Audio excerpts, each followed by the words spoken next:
नमस्कार साथियों, आपका पुनः स्वागत है आपके अपने चैनल एमएसएमई केयर पर। इस चैनल के माध्यम से हम आपको एमएसएमई व्यापार क्षेत्र में जो नए नए अपडेट्स हैं, नई नई जानकारियां हैं, उनसे अवगत कराने का प्रयास करते हैं। इसी क्रम में आज हम यह वीडियो लेकर आपके सामने उपस्थित हुए हैं।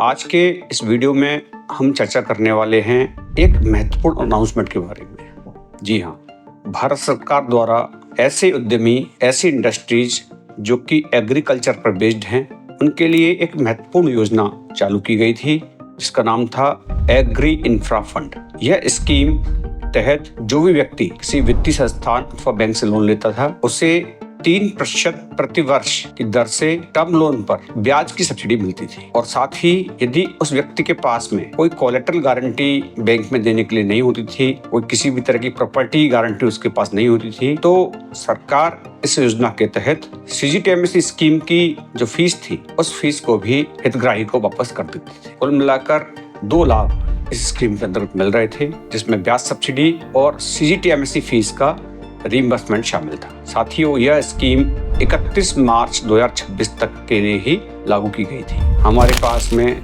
कई लोगों के फोन आ रहे थे, कई लोग मेल के माध्यम से भी हमसे प्रश्न पूछ रहे थे कि सर, क्या अब 1 अप्रैल 2026 से यह स्कीम बंद हो जाएगी? क्या अब जो हितग्राही हैं, जो प्रोजेक्ट्स हैं, उनको ब्याज सब्सिडी लाभ नहीं मिलेगा? तो साथियों, आज हम बताना चाहेंगे कि सरकार ने ऐसे प्रोजेक्ट्स के लिए, एग्रो प्रोजेक्ट्स के लिए इस स्कीम को बढ़ाने का निश्चय किया है। जी हाँ, अब यह स्कीम 6 महीने के लिए बढ़ा दी गई है। 10 अप्रैल 2026 को भारत सरकार ने एक नोटिफिकेशन जारी किया है जिसके तहत एग्री इंफ्रा फंड स्कीम को 30 सितंबर 2026 तक के लिए एक्सटेंड कर दिया गया है। यानी कि यदि आप कोई भी ऐसा प्रोजेक्ट लगा रहे हैं जिसमें कृषि या कृषि अधोसंरचना से संबंधित आप कार्य करने वाले हैं, तो आप 30 सितंबर 2026 से पूर्व इस योजना में आवेदन कर दें और आप इस सब्सिडी का लाभ प्राप्त कर सकते हैं। तो ये बहुत बड़ी खुशखबरी है हमारे एंटरप्रेन्योर्स, हमारे एमएसएमई वाले साथियों के लिए कि 3% ब्याज का लाभ आपको आगे 6 महीने तक के लिए कंटिन्यू रहने वाला है। प्रश्न ये उठता है कि ये लाभ हम कैसे प्राप्त कर सकते हैं?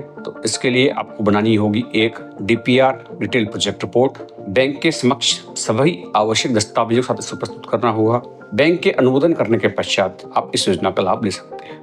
साथियों, इस विषय में आपको कोई भी अधिक जानकारी चाहिए हो तो आप हमें कमेंट बॉक्स में लिखकर पूछ सकते हैं। मैं पुनः आपसे आग्रह करना चाहूँगा, जरूर इस योजना का लाभ उठाएं और यदि आपकी कोई प्रोजेक्ट्स पाइपलाइन में हैं तो 30 सितंबर से पहले आवेदन करके आप इस सब्सिडी को पाने से वंचित न रह जाएं। बहुत बहुत धन्यवाद।